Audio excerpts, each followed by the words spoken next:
This video will show you how to create a geofence using the LinkStar Solutions platform. So first we're going to log in and then select Geofence.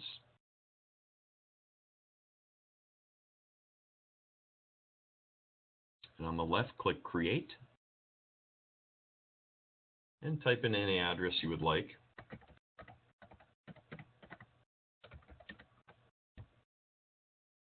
And then I'm going to zoom out a little bit here. We have the city of Alexandria, and I like to click this Layers button within Google Maps and click Google Hybrid.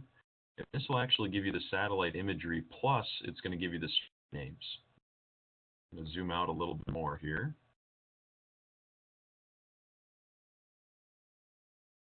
So the first geofence we have on here is circle.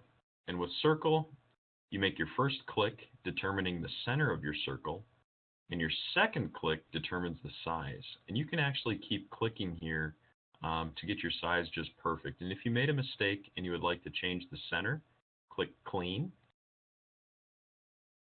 and do it again. And once you have the size exactly how you would like it, click Save. Give the geofence a name.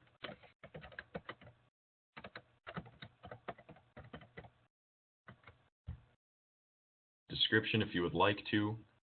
Border color, fill color. This comes more into play when you have multiple geofences in one area. And geofence group, I only have one group with this set of logins. Some of you may have multiple, and to add the extra groups, click this button. They don't all show up in here by default. And you can click Save, and this would basically just plot that geofence on a map. But most of you are going to want to get alerts when you create these geofences. So to do that, I'm going to click Assign Item in Groups. Scroll down a little bit here.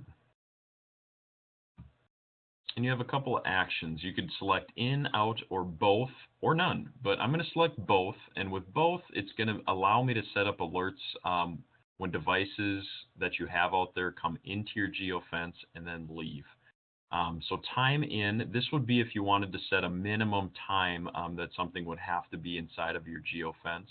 And time out would be a minimum time out of your geofence.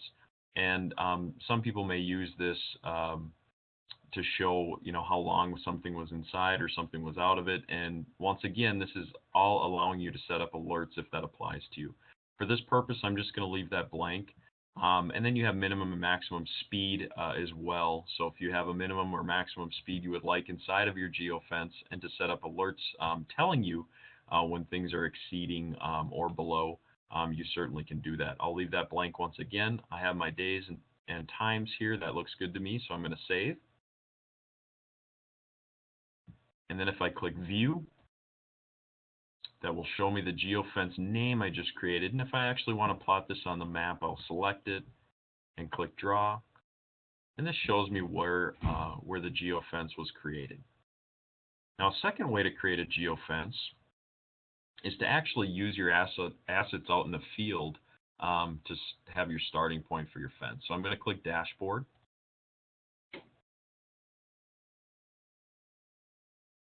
And Vehicle. And you can obviously select anything that you have out there. And I'm going to select this globe icon to plot it on a map.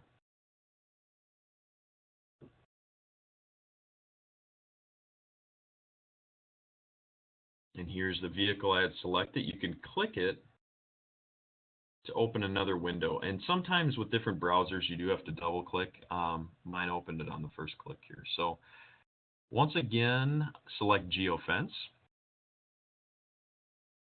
And you can change this to Google Hybrid if you'd like. And you could see before it was just showing a map. Now that I have Google Hybrid, it's actually showing that this vehicle is in a golf course right now. So I can select this button again. And I just want to zoom out a little bit here. And here's the second type of geofence. This was that polygon icon from the first page that I showed you. But with polygon, what's cool is your first click determines the starting point of your fence, and then each click after that determines the corners of your fence. And with polygon, your final click is a double click, and that sets the parameters of your fence. Now, a lot of times what you want to do is make it a little bigger than the area that you had, because although GPS is accurate, sometimes when you come to the borders of these areas, it can be off a little bit, giving you false alerts. So make it a little bit bigger than you would think sometimes. So now that we have the sides of the fence, we'll give it a name.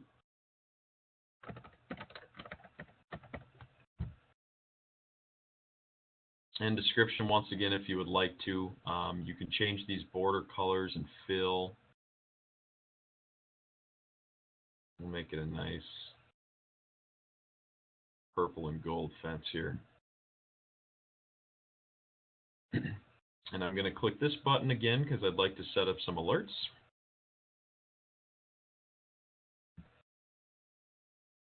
And my time looks right there. I'm going to hit save.